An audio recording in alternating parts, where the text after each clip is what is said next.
After we have finished our simulation and our images, we are going to send them on to the dosimetrist. The very first thing that has to happen is what's called contouring. So the radiation oncologist is going to get these images first, and they are going to do the first 4 bullets on this list. So they are going to establish the gross tumor volume, which is GTV. That is where the visible or palpable disease is located, so the actual tumor. Then we have the clinical target volume, or CTV. That includes the gross tumor volume and an extra bit around there where there's suspected potential for extension of the disease based on the stage and the aggression of the cancer. Then we have internal target volume, or ITV, which includes both the CTV and the GTV. And its job is for motion. So this is specific for areas where breathing might occur. So the lungs, if we're doing anything in the mediastinum, in the breast, anything in the abdomen, all those things can be affected by breathing, so lung motion. And so therefore, they're going to add just a little bit extra based on the potential for that organ to move in which location. So typically it's only going to move a couple directions. It's not usually going to throw itself, completely around in a circle. So it doesn't need a ginormous extra accountability. Typically it's a kind of an extra just little cushion. And then the planning target volume, or PTV, includes all 3 that are above it, but these are extra margins for uncertainties. And so this is typically for the radiation oncologists have a really good grasp on what type of treatment's going to occur and which area the beams are going to come from. And there's going to be some situations where they're going to say, I'm just not sure that this area is going to get enough.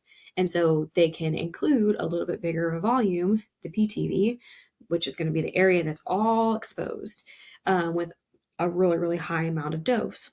So they can add just a little bit extra to ensure, based on the patient's anatomy or whatever scenario that they're in, that will help get as much of the dose to that area. And then now we're going to have the dosimetrist come into play, and they're going to do what we call organs at risk, or OARS. And so the dosimetrist's job is to bring in their contouring for any other surrounding vital organs.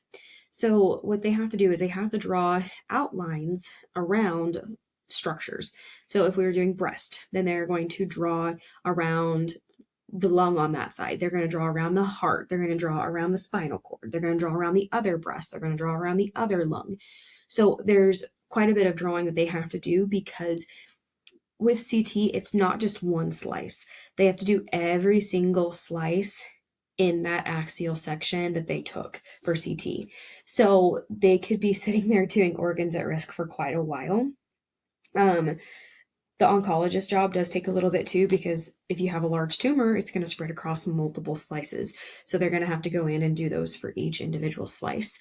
There is some technology out there now that's kind of artificial intelligence, where you say automate this and it puts a pretty generic or good amount of outlining surrounding organs, but they're never ever perfect.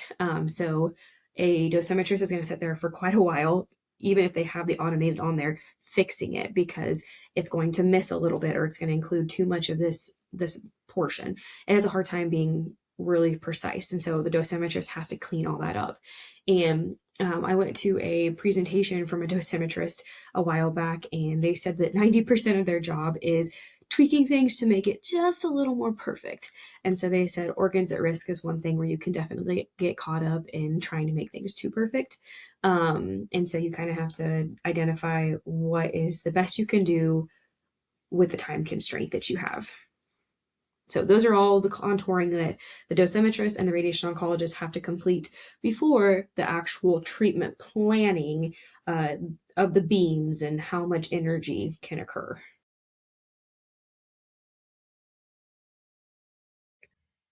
So here we have contouring for a generic shape, a circle. And so what we have here is based on the direction that the radiation is going to come from. So the GTV, or red, remember, is going to be the true tumor itself. So all of that red is a tumor. The CTV, the clinical target volume, is going to be expected extension of the disease. So this could be the tumor bed, what could be kind of attached to the tumor that's supporting it. Then we have the ITV, which is always going to be for movement and also potentially for size variation because of said movement. So we have just that extra bit. So if they're breathing, it might shift upwards or downwards. Then PTV, remembers, our positioning error or certain circumstances that, depending on the person's anatomy, where the beams are coming in at, but just an extra cushion. So that's going to be the green. And then the last one is going to be the blue, which we have as the collimator margin. So they're always going to position that accordingly, just based on whatever shape of the tumor there is. So there's a lot that goes into this all the way down to the very, very small level there.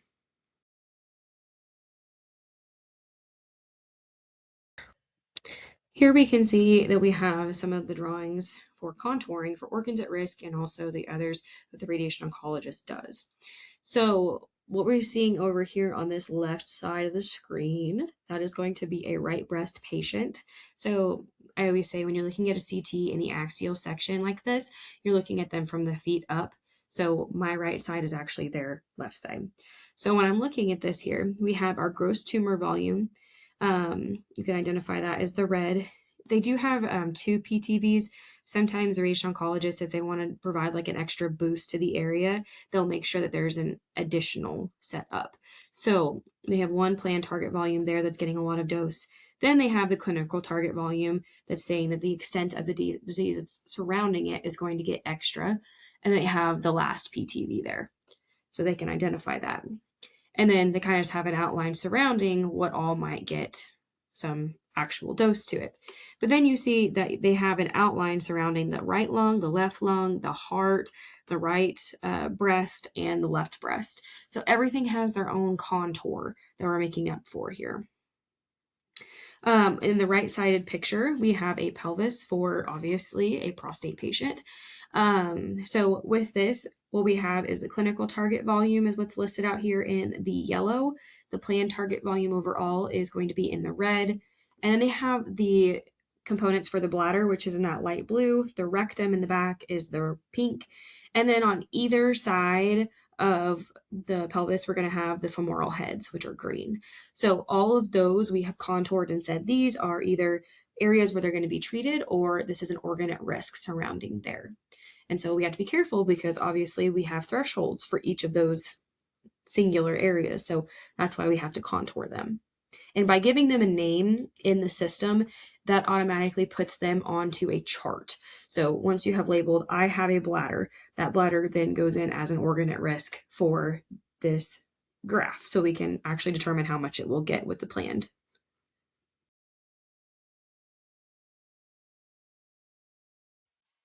So prior to this, the radiation oncologist has had a very good idea of what they want out of the treatment for the patient. So they know that they're going to do a certain number of treatments and probably a good rough idea of the prescription for how much dose to give to the tumor.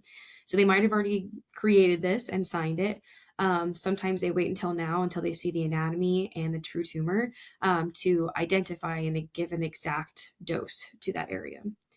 So some of the stuff is already somewhat talked about, right? We already know that from the consultation, they've discussed the type of treatment, the total dose, the fractionation, all those things. But this is where they really put it all together and truly sign it. And so we have to know exactly what the radiation oncologist wants. They typically will have like a broken down template of what they like for how much dose am I okay with giving the bladder? How much am I okay with giving the heart? So things just surround it and give it the opportunity for the dosimetrist to have a good, clear outline of what can I give to each of these areas while it's still being acceptable.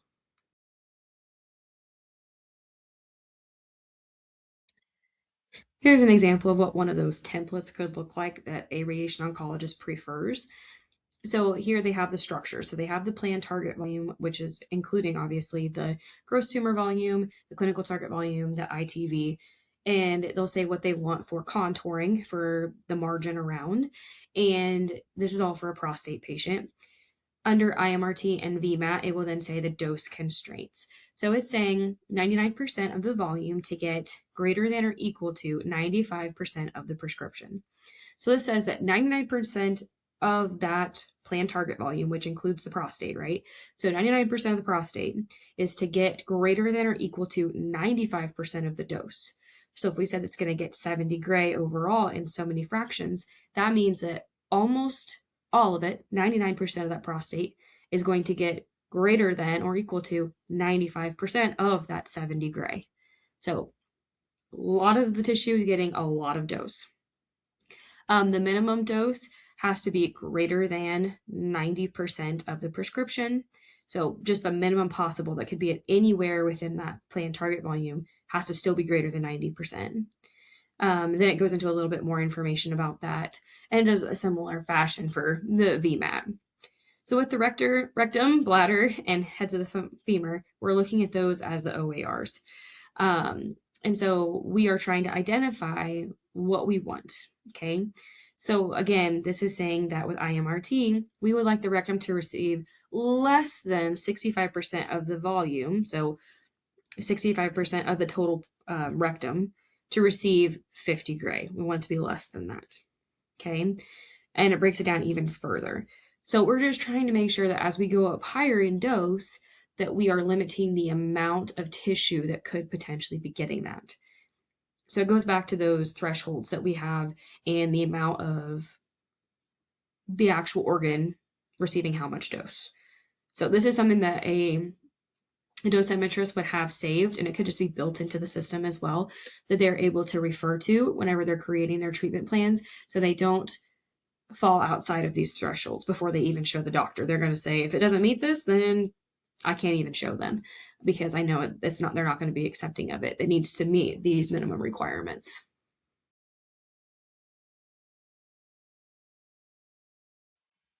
So here's a good example of the treatment prescription when it's on the computer versus in paper versions. So the left is obviously the digital one. And so for prostate prescription, it says the prescription for the PTV, which is the planned target volume, what they want to receive the most dose. The dose is 8,100. So down at the bottom, they break down the constraints a little bit more, and they say how much of the dose that it's getting, as well as it says whether it's a pass or a fail. So that's very important for them to meet those constraints. And it's helpful when it's all virtual or digital, because then the system just picks it up easier, and it's a little bit faster and efficient for the dosimetrist when they're creating their plan to double check everything. The right side picture is going to be the paper copy version, and some physicians they like their paper copy, and that's okay. But this is going to go through, this is for a head and neck patient. So it says the type of treatment they're receiving, what kind of imaging they want for it, what their target was, and what they're wanting for things. So CTV or PTV, if there's anything specific for targets they're wanting to look at. Then you get down a little bit, they talk about the normal structure. So that's going to be the organs at risk. And they'll say how much max of dose they can receive, or the percentage of the volume that can have it if it's more than that. A little bit further down, again, PTV is listed out, all the dose prescriptions for all the different areas they might want, including if they have like a boost. A little bit further down, what beam energies they prefer. A lot of times they don't really dictate the beams. They usually just let the dosimetrist do that. They usually just say, I want these doses to this area, and I don't want you to do this area. So then the dosimetrist can figure out beams, like how much energy to use. Other considerations and things, and then they'll sign the prescription at the end. If they do still use physical copies, more than likely you still have to get that scanned in so that it is a digital copy as well. Nowadays, just for if you're ever audited for anything, or if you're trying to make sure that the physician actually signs something, you need to have it in a digital aspect where anybody can check, not just the one physical copy somewhere.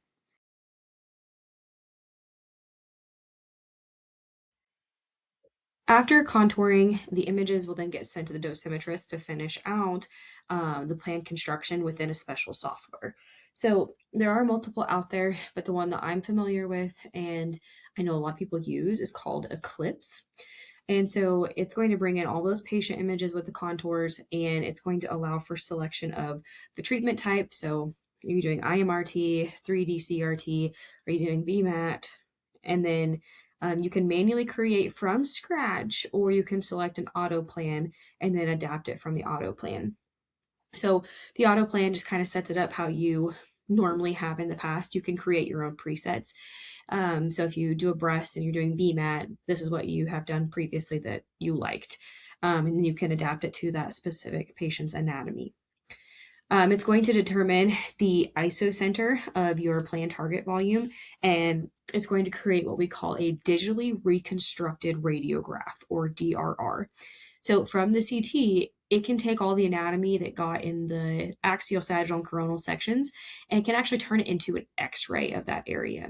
So that is helpful in some instances because let's say we did a breast patient. We scanned them with CT, so we got the sagittals, the axials, coronals, and then in their imaging, we decide we don't necessarily need a CT, but we could just do some plain straight X-rays from AP and LAT. So if we decide to do that, we need something to compare it to line it back up, right? So this software is able to create a fake X-ray based on the patient's anatomy, so you can line things up on top of each other. It's going to demonstrate the path of all the different beams that you have, the standard beams that they will use for the depth dose. So if it's, however many centimeters deep, it's going to recommend using these beams at this angle, and then a different angle, they'll use different beams. And then it's also going to demonstrate how much dose is delivered to your certain areas as well as your overall organs at risk.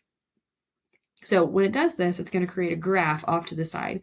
So it's going to create the graph called the histogram, the dose volume histogram, which you can pull up, and you'll see all the different structures that you have contoured are all going to be listed on this histogram.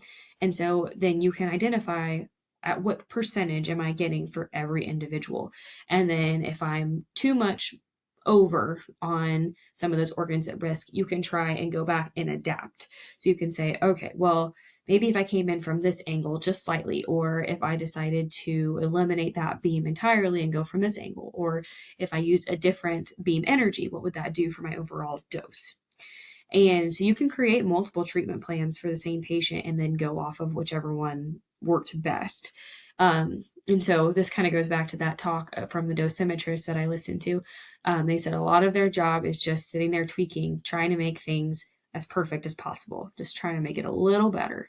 And so they can kind of get lost in some of this occasionally, but a lot of them are pretty efficient. And so they know what their limits are, and they know that this is the best that I'm going to get. I need to stop messing with it and just go with it. So if you're a type A person that really likes to put everything in a specific spot, attention to detail, this may be something that really intrigues you.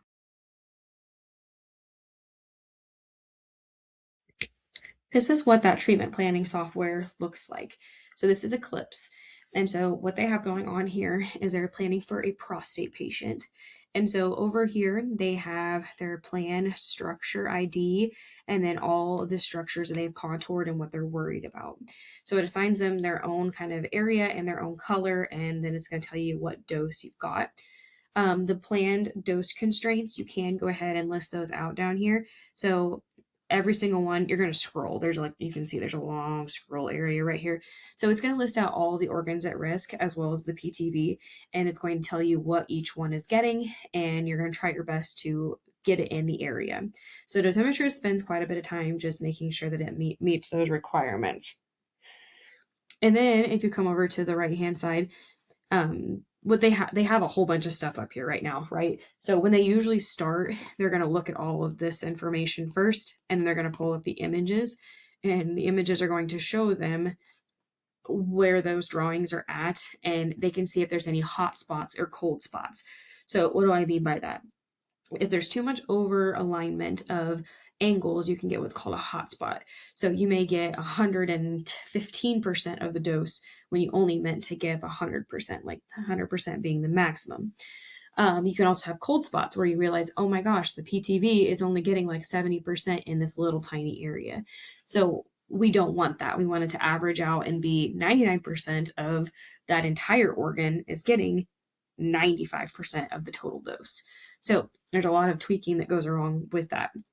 Then they can also, this is usually towards kind of like the middle or the end, they really start to look at that dose volume histogram just for them to kind of identify truly where it's at with everything and see if they can get any of these others lower. So everything that's organs at risk, we would prefer them, all these different colors here, we want them to be in the bottom left corner as much as possible, because that means that they're getting a little dose over the total volume of that structure. Versus the red, see the red all the way up here in the corner? That is our planned target volume. We want to give it as much dose to as much of the structure. So we want it up in the right-hand corner.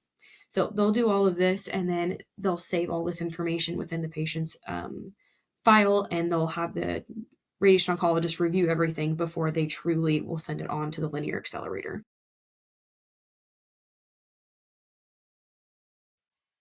Here's just another example of that dose volume histogram. And so with everything labeled out here for a prostate patient, the blue is the planned target volume. So again, we want it up in the right-hand corner, indicating that the total volume, so going upwards, the total volume of that tissue or the organ is receiving how much going across dose. So we want as much of the tumor to receive as much of the dose as possible. So that blue we want up in the right-hand corner. All the other structures we would like to be lower in the left-hand corner, because that means that they are getting less of their total volume is getting less dose. And so most of these things are fairly low overall. And things like the bladder. So the bladder right here is in that kind of orange color. It has a higher threshold than some of those other components. So it's okay if it's a little bit higher. And so that's why they have the specific dose constraints to prevent any kind of unnecessary side effects by knowing what they can handle and what they can't handle.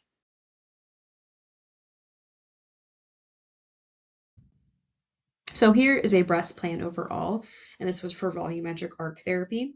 So they're going to have the planned target volume, the clinical target volume, and they're going to have the gross tumor volume at the smallest level. So they may also have an ITV, that internal volume, if they feel like there could be some more movement due to the breathing. Everybody's different. Some people just really like exaggerate their breathing. And so we have the organs at risk, which would be both lungs, the heart, the contralateral breast, and then the spinal cord. So all those things will be drawn out, contoured, and then they will be displayed for organs at risk on the histogram. So over here, we have our arc showing you the volumetric arc therapy, which directions they will go, how much is being given at each location, and you can see that the tumor and the rest of the breast are being treated. So you can also see that a tiny bit of the heart's going to get treated, and a decent portion of the lung will also get some dose. Looking up here on this plan, this is probably IMRT, potentially VMAT, but again, a similar process. You're getting most of the breast in there. So they're treating the breast tissue, and you can identify where some of the areas change color because they are different areas and concerns. When we put them onto the dose volume histogram, we want the planned target volume, which is going to be this kind of yellowy orange. We want that to be as high up in the right-hand corner to receive that much dose for the whole volume. And then we want all of the other organs to be squished in this bottom left corner to make sure that we have the least amount of dose to those areas and the overall tissue.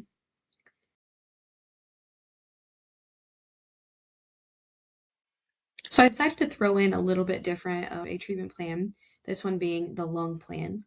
And that was mainly due to the fact that a lot of my beginning examples were prostate patients. So you saw the OARs for everything, and a very good idea of what the plan would look like.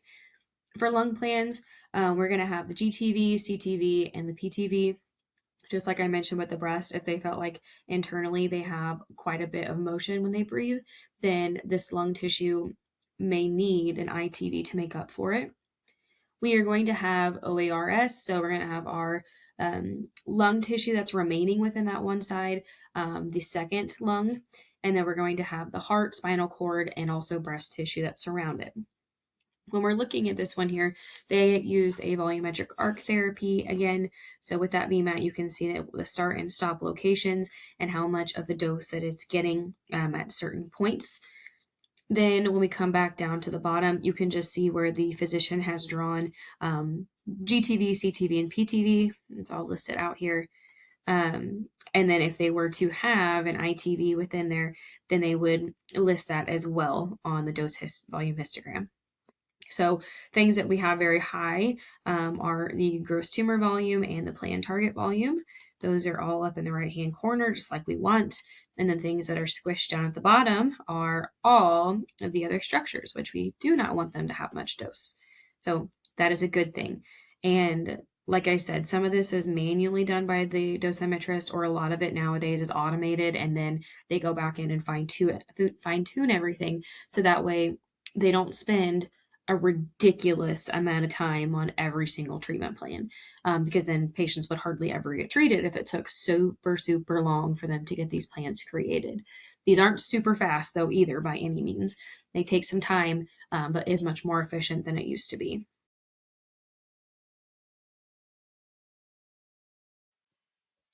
For treatment plan, we have the approval process. So after we get everything done, the radiation oncologist has to approve and actually sign the treatment plan within that software before the dosimetrist can truly finalize and send everything over.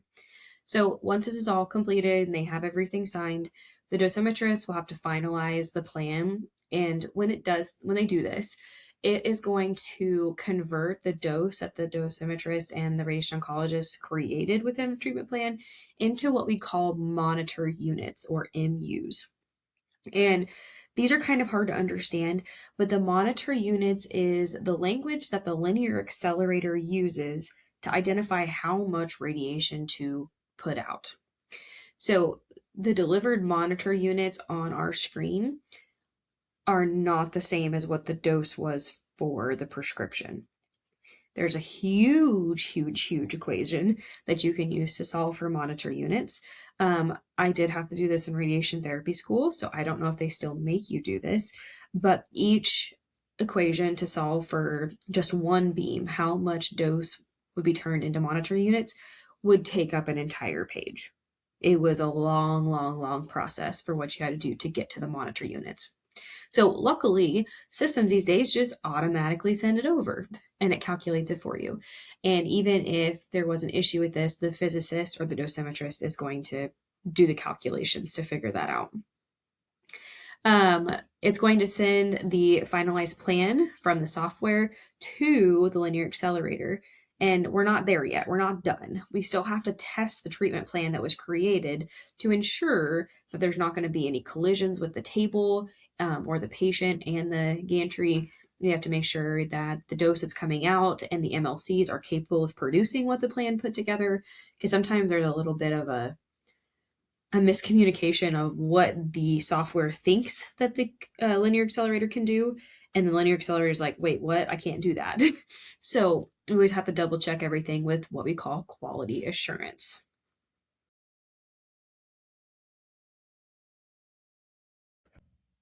Quality assurance is going to be the consistent plan that we use to maintain improvement within our department. And many facilities have to have quality assurance and checks and things to make sure that they remain accredited. And so it is a requirement that you are accredited somehow. And so the Joint Commission is one, and they use that in hospitals just for generic, like radiology as well. And then you can also go above and beyond and be American College of Radiology accredited. I know my previous institution that I was at was ACR accredited, and that was a big deal. It meant that we went above and beyond, like I said, with the quality assurance to make sure that everything was as good as we could get it. So testing is going to be done at all steps with a heavy focus on our simulators, so our CT machines and the process, the plan creation, and then also the delivery with the linear accelerators.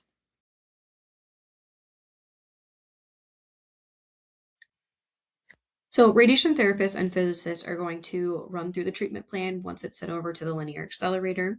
We do have a phantom that we practice the run on. So we just place it on the table, align it with the lasers, and then we will actually place it in the path of the beam.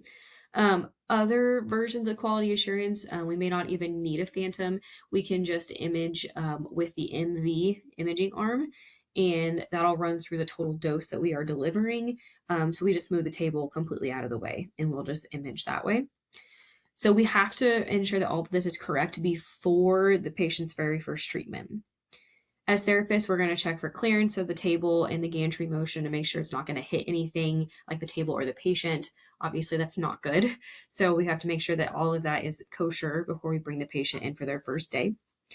We need to ensure that the multi-leaf collimators, so those MLCs, are open and closing correctly. So as they are supposed to form the different shapes throughout the entire treatment, we want to make sure that they do so and we don't get any errors. Sometimes when the collimators have to go in certain sequences of shapes, so in and out, to the left, to the right, sometimes when they have to move, it kind of confuses a machine and it'll throw an error code. So if there's any kind of error in the sense that it can't reproduce that consistently, then they may have to go in and either replace the multi-leaf collimator, that one individual leaf, if it's kind of like stuck and not working, or they may have to revamp, like do an upgrade on the system, so just an update, or have to do some fine tuning to figure out why it won't work in that sequence. Sometimes things, technology is great when it works, but sometimes certain sequences make it kind of like shut down. And then we have to make sure that the monitor units match up to what the treatment plan says that they're supposed to do, and then also that it's delivering throughout the entire treatment. After us, the physicist is going to come in with a true phantom. So it's going to be ionization chambers and other verification tests that are much more lengthy in process that they will run through. They try and usually do this at the end of the day or like during lunch if you don't have any patients. That way they don't interrupt your workday. And so that way they can run through everything to ensure that their side of things is kosher as well. So it's a lot of quality assurance before the patient even gets to our table.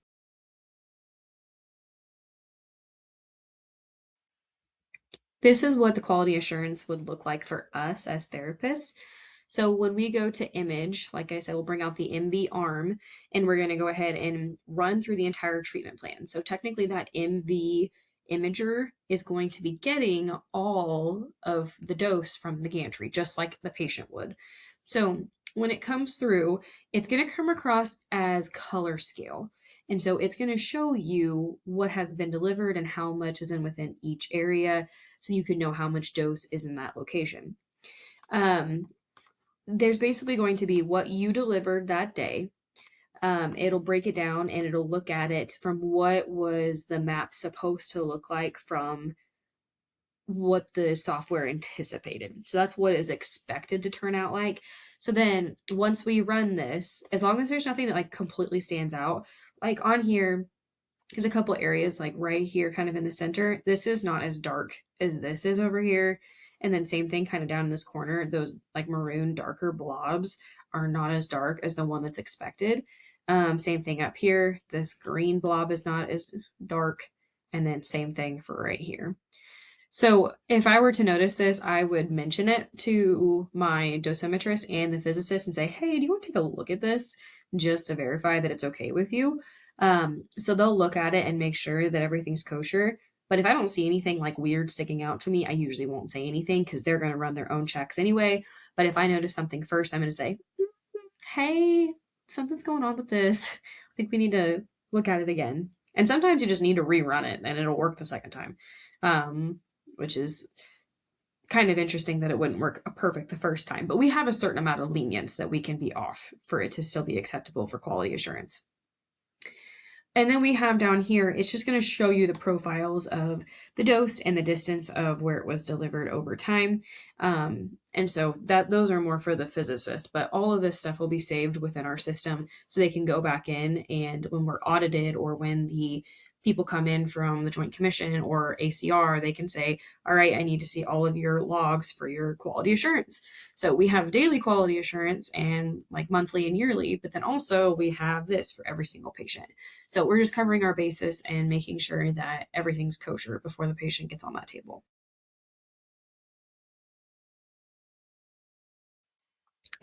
I apologize that VoiceThread kind of throws some of my pictures and typing off, but with our quality assurance, we have to look at our CT simulators.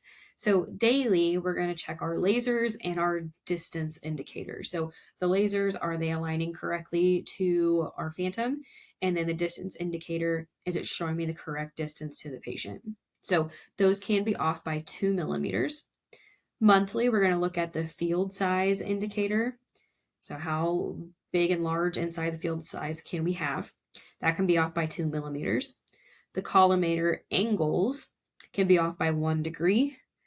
Our crosshair centering can be off by 2 millimeters. So how close is it with our lasers? And then light and field coincidence can be off by 2 millimeter. And so all of that stuff is something that we can do very easily on a single phantom.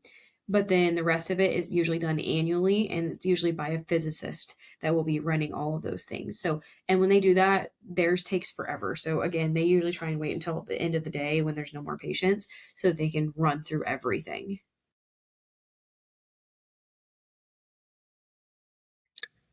Our quality assurance for linear accelerators is a little bit different.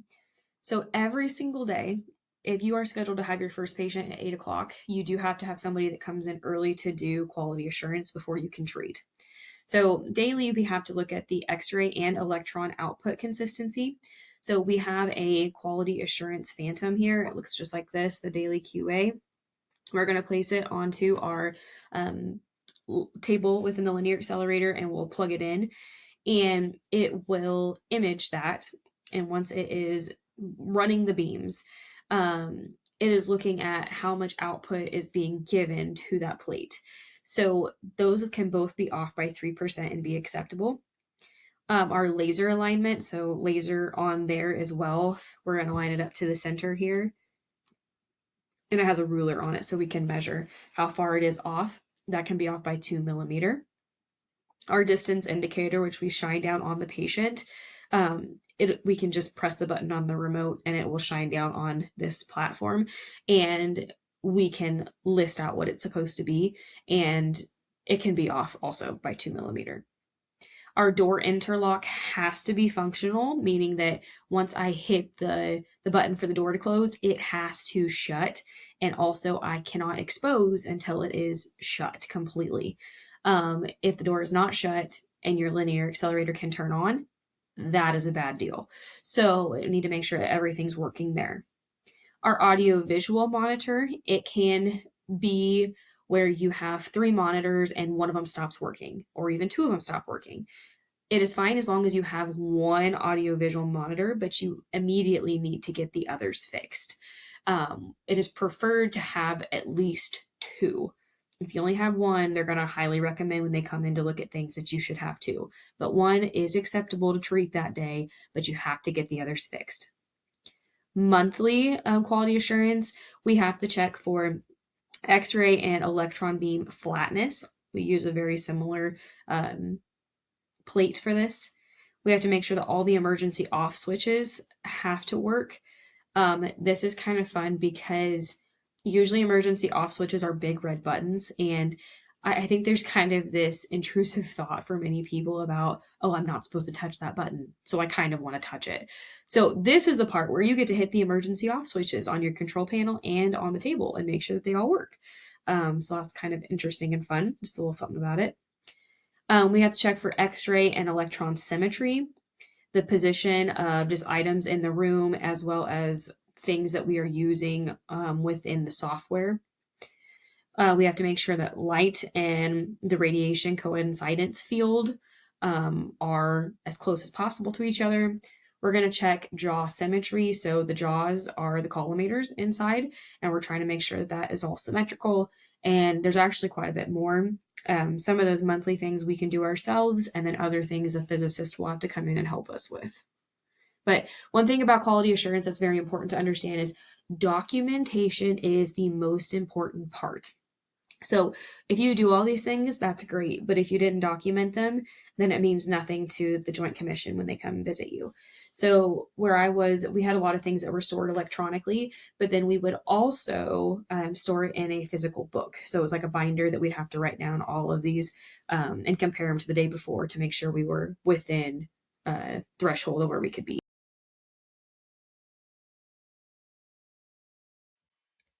So here's just some examples, again, of more things that we could be looking at for quality assurance. This is that daily QA. We have this one that looks very similar. We have kind of like this cube down here, and then we have more of like an ionization chamber. This one this gal has is kind of a multitude of things they can use that quality assurance for.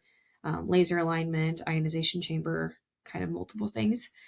Up here at the top is where you can see we're actually running the treatment plan QA. So over here you can see the two different maps that we've got going on to identify if it's going to end up looking like it should. We can watch the MLCs move and see if anything's getting stuck or there's an issue. And then you can actually see on the visual that we have the MV imaging arm out and then up close to the gantry. So the table is completely out of the way. And so this is how we are acquiring these images that we're getting up here, because we are exposing that to that much radiation from the gantry. Just kind of like a fun fact here. When I was doing my clinical, I was at a facility where if they were doing SBRT, so stereotactic body irradiation therapy, we would have to do a special kind of QA that pinpointed super, super fine accuracy. So it was called Winston Lutz. And I'm going to tell you, I was extremely confused when I first started clinical. And the first day that I showed up when they did this, it comes across as a patient name. So it's like written across the top. So like over here, it was written across the top. It said Winston Lutz. And I was like, do we already have a patient? Because I was early. And she's like, no, she's just running Winston. And I'm like looking at her and she's looking at me. And I'm like, this is not clicking. And she's like, oh, you don't know that it's quality assurance. It's a test. And so what happens is at the very end of the table closest to the gantry, they clip on this little tiny rod with a little ball at the end. Like the ball I'm thinking of is like the size of like the top of an eraser on, like, so if you have like a pencil that has the eraser that moves up and down, like think of the diameter of that just all throughout the circle. So very small, okay? And it's just on the end of this metal rod. And what happens is you have to align it so that the lasers all meet up on that ball. And then you're going to move the table to a bunch of different directions. So remember, it can go close to the gantry on either side by swinging towards it. You have to move it like all the way around from multiple angles. And then you have to move the gantry at multiple angles. And you have to do this imaging with the MV arm. And you have to get a very, very close millimeter accuracy on that ball. It is insane. So many days we would run this to start. Like we usually pushed our patients for SBRT like in the afternoon because we knew that in the morning we'd have to run it, and there was a very good chance it was going to fail.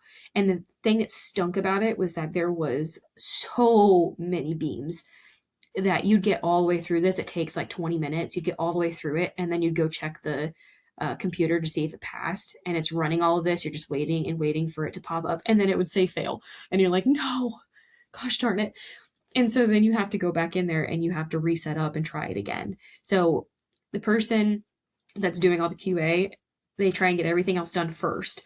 And then if they have time before the first patient, they'll start trying to run that. Otherwise, you're going to try and fit it in at some point before the SBRT patient that comes in. So if they're in the afternoon, you can try and run it again at lunch. But there were sometimes we'd run it 3 times before it would finally pass. And so that's like almost an hour worth of trying to run this to make sure. And it's not just an easy little, okay, I'm going to keep pressing the button. It's I have to go into the room every time to move the table, move the gantry, come back out, hit the exposure switch, go back in, move it, all that stuff. So it was a process for sure. But one thing I will say is when you passed, it had such a good feeling. It's like an x-ray when you get the perfect lateral knee or you get perfect Scotty dogs on your L spine. It just makes you feel a little bit good in your gut. So that was a type of quality assurance. It's not super popular everywhere. Most places have a different one for their SBRT, but it was just a really good feeling when you were able to pass that on the first try.